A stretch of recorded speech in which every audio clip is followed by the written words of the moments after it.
নোয়াখালীকে স্বতন্ত্র প্রশাসনিক বিভাগ ঘোষণার দাবিতে স্থানীয় বাসিন্দাদের মধ্যে যে আন্দোলন চলছে, এবার তাতে যুক্ত হলেন ছোট পর্দার জনপ্রিয় অভিনেতা জিয়াউল হক পলাশ।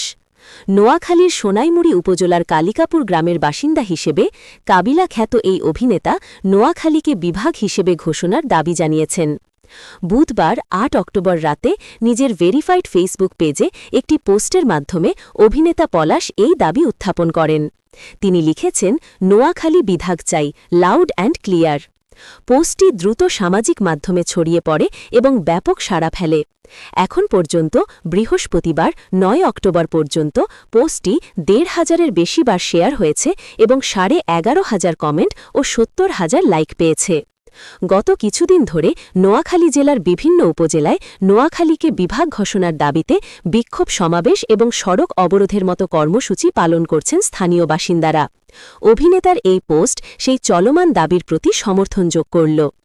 জিয়াউল হক পলাশ বিনোদন জগতে ১৩ বছর ধরে কাজ করছেন। তিনি সহকারী হিসেবে কাজ শুরু করলেও বর্তমানে অভিনয় এবং পরিচালনা উভয় মাধ্যমেই সক্রিয়। একক ও ধারাবাহিক মিলিয়ে প্রায় ৮০টির মতো নাটকে অভিনয় করেছেন এবং ওটিটি প্ল্যাটফর্মেও কাজ করেছেন। বিশেষ করে ২০১৮ সালে শুরু হওয়া জনপ্রিয় ধারাবাহিক ব্যাচেলার পয়েন্টে কাবিলা চরিত্রে অভিনয় করে তিনি বিপুল জনপ্রিয়তা অর্জন করেন। বর্তমানে ধারাবাহিকটির ৫ম সিজন প্রচারিত হচ্ছে। www.talas24.com প্রতিদিনের নিত্য নতুন খবর পেতে চোখ রাখুন talas24.com-এ।